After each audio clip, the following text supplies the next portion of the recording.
जगतसिंहपुर सदर पूनंग स्थित reserve police Kalyani मंडप ठारे जिला पुलिस जगतसिंहपुर द्वारा एक स्वेच्छाकृत रक्तदान शिविर आयोजित होइछि। एही रक्तदान शिविर को जगतसिंहपुर आरक्षी अधीक्षक एसपी श्रीयुक्त भवानी शंकर उद्गतଙ୍କ नेतृत्व में अनुष्ठित होइथिला। एही स्वेच्छाकृत रक्तदान शिविर को मुख्य अतिथि भाव जोगदेवा सह उद्घाटन करथिले जगतसिंहपुर मान्यवर विधायक अमरेंद्र दास।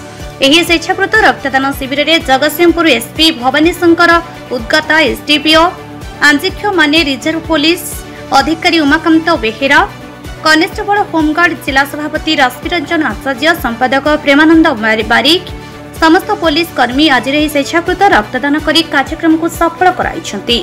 जगतसिंहपुर जिला मुख्य चिकित्सालय ब्लड बैंक कर्मचारी माने आज कार्यक्रम में ब्लड संग्रह करिवारे सहयोग करथिले।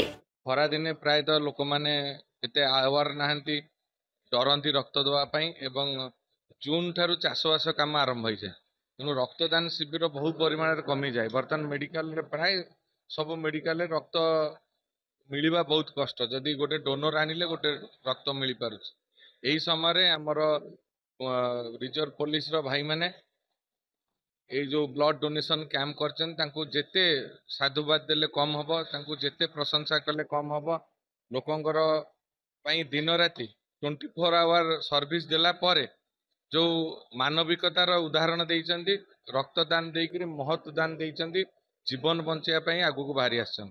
तेणु पुलिस विभाग समस्त अधिकारी एठी उपस्थित अछंती, एसपी महोदय अछंती, एसडीपीओ महोदय अछंती, आरआई महोदय अछंती एवं विभिन्न विभाग ऑफिसर माने अछंती एवं रिजर्व पुलिस रो सब स्टाफ अछंती। मैं आशा करूची तांकर ए महत्व उद्देश्य तांको निज पई मध्य भगवान को द्वारा आशीर्वाद हो। एसपी साहब महोदय श्री भवानी शंकर तत्वावधान में ब्लड डोनेशन कैंप आम पुलिस भाई मान तरफ आयोजन कराई।